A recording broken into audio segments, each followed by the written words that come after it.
my plea is that I'm pleading with anyone who has information, since it is an ongoing investigation. If you have any information, please come forward and give it to the police department. Thank you.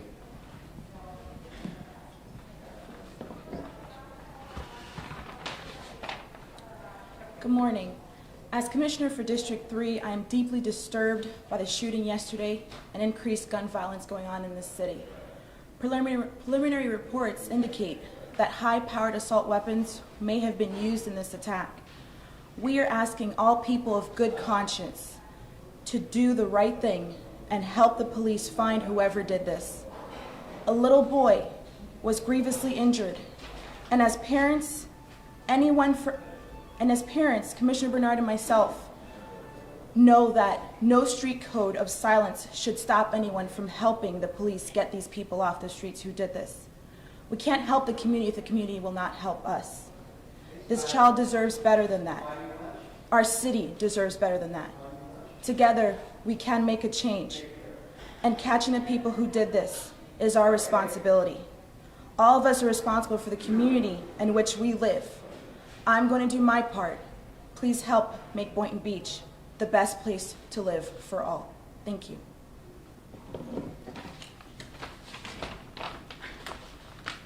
I want to thank Commissioner Mack, the Vice Mayor for this city, for the work that he's doing in Boynton Beach, and also Commissioner Romelus for the work that you're doing also. My name is Mack Bernard, the County Commissioner for District 7, and this shooting took place in my district. And gun violence is becoming all too familiar in our community. So familiar that a shooting of 5 people, including a 6-year-old boy, is barely news. I, as your county commissioner, will do everything in my power to prevent this type of occurrence from being the norm rather than the exception. I will use my office, District 7, to provide every available resource to assist the city of Boynton Beach to address this issue.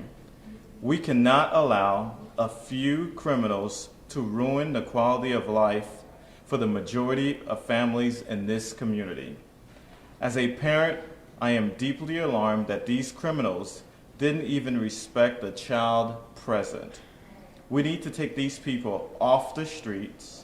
Please join with me and Commissioner Mack and Commissioner Romelus in our efforts to get these folks off the streets. We need your help. Our respective offices means nothing without the support of the people. We are a partnership. Let me help you make this best Boynton Beach it can be. Together we are unstoppable. Thank you. And please, we'll take your questions. Have you heard from anyone in the community in terms of letters, emails, or personal appearances where they've expressed a deep fear right now following this incident? I haven't heard from anyone in the community except some of the kids are saying that they're nervous now because they don't know if it's going to happen to them again or will they be next. That's what they're asking me. How is the search going right now? Do you know any update on this SUV that they're appearing? Any surveillance video in the area or anything? Right now, we're limited because it's an ongoing investigation, and that's all the information we was privileged to at this point. And at this point, we want to make no more comments until we hear from the police department. All questions can be forwarded to the representative for the police department, Stephanie Slater. She'll be more than happy to answer all questions from the media regarding this police shooting. Are you 3 here because there has been no feedback from the community? Has anybody, as far as you know, helped the police or given them information? What we are here is just to let the community know that, if they know anything, we need to get these people off the streets. So we're asking the community to please help us because we need to clean up these streets. And so in that way, it's a community policing that we can help the streets. Is this the first report you've heard of high-powered weapons being used in a shooting within this area, or has this become more common in the area? Or I cannot speak to that, but again, that can be a question that could be relayed to our police department. I'm pretty sure that can be something they can answer thoroughly. What about the concerns that there were high-powered weapons used in this case, as opposed to just more nickel and dime type weapons? When we look at gun violence and we look at the situation that's happening here in Boynton Beach, this is something that's an overall national issue. So again, this is why we've addressed this in this conference. Want to make sure that we take these criminals, we take these individuals who are using these assault weapons off of our streets, we keep our residents safe, we keep our children safe. This is what's important to me, this is what's important to us, hence the reason why we're here today. You know, as local elected officials, are there any policies or anything that you all think you might be able to do in the wake of this to try to address some of the gun violence in the community? Well, I can tell you, go ahead. We have policies in place, I'm just saying, to address, we already have community policing here in the city of Boynton, and this means for us that we need to step up and beef up our activities here in this community. We need to be more proactive, and that's what we're doing now. That's what we call this conference. And also, we are concerned about our youth in the city of Boynton Beach. So, as a county commissioner, what I hope is that our community services department will work with the city in terms of if there are young kids who are getting involved in these issues, we want to get the kids off the street, get them summer employment, so in that way we can help some of these kids, so in that way they can have different mentors in Palm Beach County. The neighborhood in which this happened is a problem area when it comes to crime. What needs to be done to clean that area up? So when you look at some of the initiatives that are already in place here in Boynton Beach, for example, we have, as Vice Mayor pointed out, our community policing program, which has individuals that are on MLK Boulevard specifically taking care of the community, making sure they're engaging and talking. So this is already something that's actively going on. We plan to continue this program. We also have other initiatives that are going on with the CRA. So this is not something that we are oblivious to, but we are actively working on it, and we'll continue to pursue and make sure that the community knows that its leaders are here to support, and we're here to make sure that we engage, and we're doing this as a team, and this is not a sole effort. And I'm not going to say that it's a problem area. I'm going to say it is an area that needs attention. And also, because this is an area in the Ocean Breeze area, what we do need is to continue to improve the quality of life, and that's creating more affordable housing in that area. And so I look forward to working with Commissioner Romelus and Vice Mayor McCray in terms of building the Ocean Breeze East neighborhood in terms of affordable housing, and also going even out in the old Cherry Hills and some of the the lots that are still there. So now we can build small housing in there, so now we can improve the lives of the residents here. Absolutely. Will you be calling a community meeting or going out and speaking with any of those folks, or holding any kind of meeting to directly talk face to face with some of these community members? I will not be calling a community meeting at this point, but the ministers in the area will be meeting this afternoon. Do you know where? That has not been disclosed to me at this point. Actually, that was a question I was wondering about. Are the clergy and the churches going to get more involved? You said they're meeting this afternoon. Is this the first step, or is this something that's concerning them and they're taking a... This is right. This is not the first step for the clergies in this area. They're always preaching, that we need to come together, and we are always together. But I'm just saying, this is just pulling us together closer now. I'm just saying, we meet periodically. We meet about once a month. I'm just saying to address issues not only in the city of Boynton, but also in District 2. It's a proactive, not a reactive. Thank you. Do you guys think there's people out there that may know something or see something and that just in fear to come forward? Is this kind of like a plea for them to come forward? Or?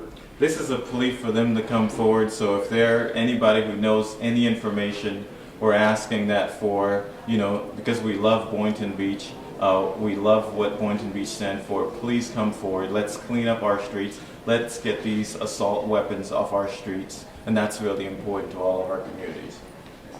Will the police be addressing the media today, and were they invited to this press conference at all? The chief of police was invited to the press conference, but since this is an ongoing investigation, we felt like it was best for the police to not be here, so in that way they can continue to get the leads that are necessary, so in that way we can move this investigation forward, so in that way we can get these people off the streets.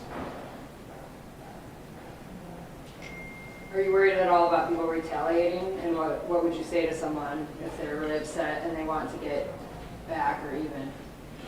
Well, I would say you have, there are kids right now who are afraid of playing in the streets, so for the sake of the young kids who are in this community, who are growing up in this community, I hope that there's no retaliation. I hope that we can keep the streets clean so now our kids can continue to play and enjoy the city of Boynton Beach.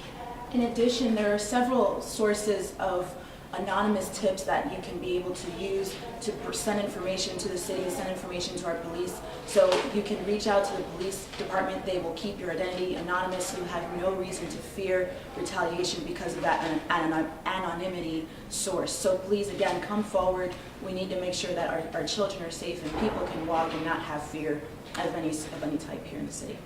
Is that frustrating for you all as officials here, knowing that the police releasing that they're receiving conflicting reports as to what happened, and so it makes it harder to try to solve? I believe the police, this is part of their job. Their job is to decipher real from not real, fact from fiction, and they've been doing a good job of that in the past, and they'll continue to do a good job of that in the future. I have utmost faith, and I trust our police chief, I trust our police department, that they will do a good job and this situation will be resolved. What's your assessment of the police as far as their patrols in that community? Do you feel like the community is getting the attention it needs from the police department?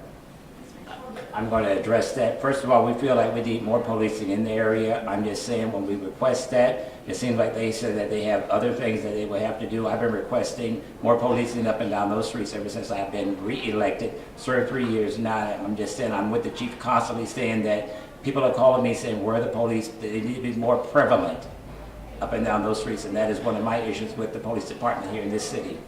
What does the chief say when you address that concern with him? 9 times out of 10, he always said that, we're working on, we're trying to get a handle. That's the response that I get, more than non-satisfactory to me. It is non-satisfactory, Yes, ma'am. Yes, ma'am. Non-satisfactory. I don't accept Is there a that. lack of communication between you two and working together? There's no lack of communication. I'm just saying between the city manager where I'm supposed to go through to dialogue, that's where I go first. And I'm just saying what it is. I'm just saying that it's no lack of communication. It's lack of seeing that, besides police patrolling, we need to get more out there. I'm just saying, we see police officers sitting in areas where they need not be sitting. When we say that you need to utilize that time going up and down the streets. That's what my concern is. In his answer, you indicated that he said there's other places in the city that need attention, but you're saying you see them in places where there's not a lot of crime happening, and that you think they can be better directed to the high crime area? It's not that crime is not happening. They tell me that they're sitting there doing reports, which I think is false for me. I'm just saying we need to have more police patrolling. I'm just saying going up and down the streets. That's what I'm saying. We have Cherry Hill. We also have Rainbow City Girls who called and said that they called, the police did not respond. This is what I'm dealing with. These are issues that we need to address as well. So you're frustrated with that? I'm not frustrated, I'm highly concerned. That's the word I'll use. Thank you. And this is the neighborhood that's right across the street. Yes. Yeah, this is right across the street, and so, what we're concerned about is increasing community policing, and hopefully the county with the Criminal Justice Commission will work with the city of Boynton Beach to increase the funding that if the chief needs to help. But the bottom line is we want the people who are watching this, who know something to, there's Crime Stop. We want you to call 1-800-458-TIPS. That's 1-800-458-8477 to please report it, so in that way we can get these people off the streets. And as a final statement, I will make sure to mention that we in Boynton Beach, we are optimistic. Again, we have had history in the past of violence, and this is nothing new. This is nothing new to the city. This is nothing new to Palm Beach County. But we know, again, that we have individuals that are out there that are strong, that are brave, that are willing to step up and protect their community. Again, these are the individuals that we're asking to step up and say something. So again, we thank you all for coming tonight, this afternoon, and we thank you. My final thoughts would be, we don't know if these individuals are people that live here in our city. They might have came from another place, and that's why we're concerned. Thank you. Is there anything to indicate that, Commissioner? Not at this point. We're waiting for the police investigation. That's all I can say. Thank you. As far as the suspects, have they said teens, gangs, random people, any ideas? We haven't received any information in regards to that ongoing investigation. Thank you. All right, and finally, so if you see something, we want you to say something. So thank you very much. Thank you.